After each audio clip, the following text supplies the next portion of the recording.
Muy buenos días, hermanos. Feliz domingo, día de la resurrección de nuestro Señor. Este día de fiesta para nosotros. Escuchemos hoy la palabra que el Señor nos regala. Del Evangelio según San Mateo. Los fariseos se reunieron para sorprender a Jesús en alguna de sus afirmaciones y le enviaron a varios discípulos con unos herodianos para decirle: Maestro, sabemos que eres sincero y que enseñas con toda fidelidad el camino de Dios, sin tener en cuenta la condición de las personas, porque tú no te fijas en la categoría de nadie. Dinos qué te parece. ¿Está permitido pagar el impuesto al César o no? Pero Jesús, conociendo su malicia, les dijo: Hipócritas, ¿por qué me tienden una trampa? Muéstrenme la moneda con que pagan el impuesto. Ellos le presentaron un denario, y él les preguntó: ¿de quién es esta figura y esta inscripción? Le respondieron: del César. Jesús les dijo: den al César lo que es del César, y a Dios lo que es de Dios. Palabra del Señor. Gloria a ti, Señor Jesús. Bien, hermanos, perdonen que haya este ruido. La zona donde estoy es muy escandalosa. Hay mucho ruido de música. Bueno, en este evangelio de hoy, más bien en la liturgia de hoy, se marca mucho el rol de la autoridad, tanto de la autoridad temporal, la autoridad humana, como la autoridad divina. Y es precisamente la autoridad divina la que de donde emana la legítima autoridad terrena. Si vemos en la primera lectura de hoy, se nos habla de Ciro. Ciro, este rey persiano que Dios suscita por amor a Jacob, por amor a Israel. Dios ha elegido a este hombre para abrir ante él las puertas de las ciudades, para someter ante él a las naciones y desarmar a los reyes. A Ciro es suscitado un hombre que no pertenece al pueblo de Dios, pero que es un rey poderoso, es suscitado por Dios para el bien de Israel. Pues esto pasa también, pues en cierto sentido, con el César.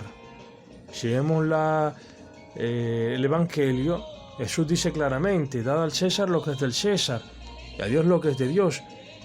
Jesús está claro en esta concepción. Ya desde aquel entonces Jesús está clara esta concepción de distinción entre Estado e Iglesia.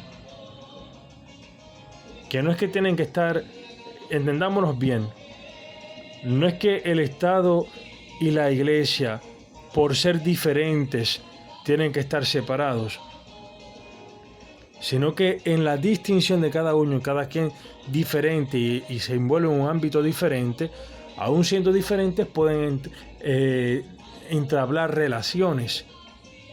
No hay nada de incorrecto, de malo en ello. Lo que sí es que uno no debe sobrepasar su ámbito, pero eso no quiere decir que no haya relaciones entre ellos. Eso sería un error concebirlo así. El hecho está en de que Cristo distingue claramente estos dos ámbitos diferentes, lo que corresponde al poder temporal y lo que corresponde al poder espiritual, lo que corresponde al Estado y lo que corresponde a la Iglesia. Al César lo del César y a Dios lo de Dios. Y el César representa una autoridad temporal, mientras que Dios es la autoridad suprema, la autoridad a la que nos debemos, también a la autoridad terrena, pero solamente cuando está subordinada a Dios. Si nuestras autoridades terrenas nos exhortan, nos exigen obrar algo en contra de la voluntad explícita de Dios, en contra de los 10 mandamientos, tenemos que tener por claro que eso no viene de Dios y que por tanto no debemos cumplirlo. Estamos llamados en este caso, es el único caso en que el cristiano está llamado a desobedecer las leyes terrenas. De lo contrario, si las leyes no están en contra de la voluntad explícita de Dios, que está explicitada en los 10 mandamientos, pues entonces estamos llamados a obedecer a las autoridades terrenas, porque obedeciéndolas a ellas en estas cosas, obedecemos también a Dios. Este día quiero aprovechar y recordarles algunas cosas que dice el Catecismo de la Iglesia sobre esta cuestión de la autoridad. Y aquí les digo algunas cosas. La primera cosa es que la comunidad humana, de por sí, por la naturaleza humana, necesita una autoridad que la rija. Y la autoridad es necesaria para la unidad de la sociedad. Y la misión de la autoridad consiste en asegurar, en cuanto sea posible, el bien común de la sociedad. Y bien, la autoridad exigida por el orden moral emana de Dios. La autoridad viene de Dios. Recordemos lo que dice Jesús a Pilato: no tuvieses ningún poder sobre mí si no te hubiese sido dado de lo alto.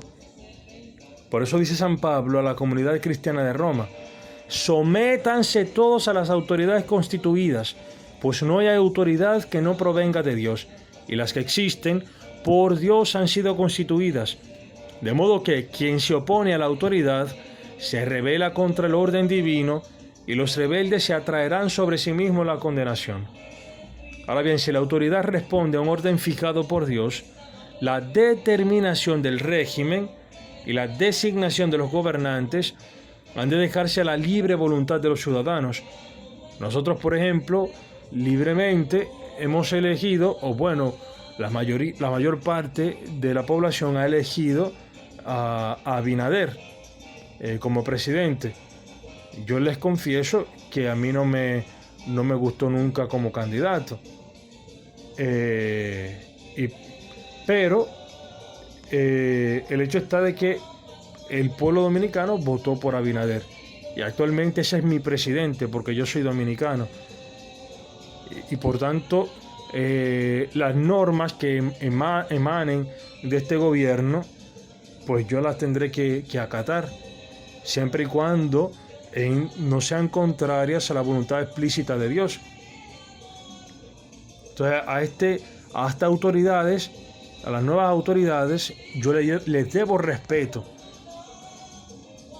Y no solo respeto, sino que estoy llamado a orar por ellas, como San Pablo también invita a los cristianos a orar por las autoridades. Es un deber nuestro orar por nuestras autoridades. Y bueno, la diversidad de los regímenes políticos es moralmente admisible, con tal que promuevan el bien legítimo de la comunidad que los adopta. Los regímenes cuya naturaleza es contraria a la ley natural, al orden público, de los derechos fundamentales de las personas, obviamente no pueden realizar el bien común de las naciones en las que se han impuesto, por lo tanto entran en una esfera de ilegitimidad. Y la autoridad solo se ejerce legítimamente si busca el bien común del grupo en cuestión y si para alcanzarlo emplea medios moralmente lícitos. Si los dirigentes proclamasen leyes injustas o tomasen medidas contrarias al orden moral, estas disposiciones no pueden obligar en conciencia. En semejante situación, la propia autoridad se desmorona por completo y se origina una iniquidad espantosa. Por tanto, aún si se aprobase el aborto, nosotros como cristianos no podemos aceptarlo, o sea, no podemos ir a abortar, porque es contraria a la voluntad de Dios. Aún si las autoridades civiles lo ven como bueno, o otro tipo de leyes que sean si son contrarias a la voluntad explícita de Dios, repito nuevamente por tercera o cuarta vez, no estamos llamados a obedecer. De lo contrario, estamos llamados a obedecer en todo, aun si lo que veamos para nosotros sea una estupidez, porque el que obedece nunca se equivoca. Eso lo tenemos que tener bien claro. Recordemos a los monjes que antiguamente en el convento elegían al más estúpido, al más bruto del convento. ¿Para qué? Para ponerlo a él como cabeza del monasterio. De manera que obedeciendo a ese más bruto, al más imbécil, ellos no buscaran la propia voluntad, sino que ejercieran la humildad de la obediencia, que es necesaria a la vida cristiana. Sin obediencia no hay vida cristiana. Miremos a Cristo. Cristo se sometió tanto a las autoridades terrenas como a su Padre. Se dice en el Evangelio de la Infancia que Cristo estuvo siempre sometido a su Padre y a su Madre. Y dice la carta a los hebreos, la epístola a los filipenses, el himno a los filipenses, el himno a la Kénosis, dice que Cristo se hizo obediente hasta la muerte, y hasta la muerte de cruz. Entró en esta obediencia de la cruz. Ahora, hemos hablado de que el bien común es lo que legitimiza la autoridad.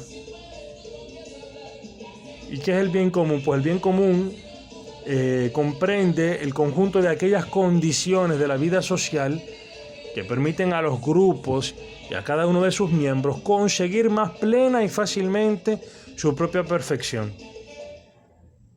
Esto es un poco difícil de entender, pero tengamos claro estos tres elementos esenciales del bien común, con los cuales podemos estar seguros que si se cumplen, si se cumplen estamos caminando bien, pero si no se cumplen sabemos que no estamos bien yendo según esta vía del bien común. Estos tres elementos esenciales son los siguientes: el respeto y la promoción de los derechos fundamentales de la persona. Aquí está el derecho a la vida, por ejemplo. Luego, la prosperidad o el desarrollo de los bienes espirituales y temporales de la sociedad. Y la paz y la seguridad del grupo y de sus miembros. Estos son los tres elementos esenciales: respeto y promoción de los derechos fundamentales de la persona, prosperidad o el desarrollo de los bienes espirituales y temporales de la sociedad, la paz y la seguridad del grupo y de sus miembros. Bueno, hoy que vemos que el Señor nos marca bien esta cuestión de la autoridad, para nosotros que somos cristianos, es cierto que tenemos autoridades terrenas en un ámbito, digamos así, puramente secular, en el sentido de que, tenemos a nuestro padre, a nuestra madre, al jefe del trabajo, a los gobernantes de nuestra nación, pero no solamente tenemos estas autoridades. Para nosotros, si somos cristianos, necesitamos también autoridades espirituales que nos ayuden a poder ejercer esta obediencia cristiana, que nos instruyan también en la fe. Por eso repito, no hay vida cristiana si no hay obediencia, porque vida cristiana es vivir como Cristo, y Cristo vivió en la obediencia. María y José fueron los que instruyeron a Jesucristo, también en la vida espiritual. Le enseñaron a orar, le enseñaron a vivir en relación con el Padre, así como era humano, porque Jesucristo se hizo hombre y tuvo que ir aprendiendo y creciendo como un hombre. A este punto llegó él a vaciarse, a hacerse humilde, de modo que fue una persona un ser humano. Como ser humano pequeño, repito, tuvo que crecer e ir aprendiendo y allí vivir en la obediencia. Inspirados por la palabra de hoy, la liturgia, oremos con esta oración que nos sugieren. Dios de sabiduría y misericordia, que con tu poder diriges misteriosamente las voluntades libres de tus criaturas, escucha nuestras oraciones y no permitas que ningún hombre abuse del poder que ha recibido, sino que toda autoridad humana sirva al bien común, de acuerdo con la palabra de tu Hijo, y la humanidad entera te reconozca a ti como a único Dios. Por Jesucristo nuestro Señor. Amén.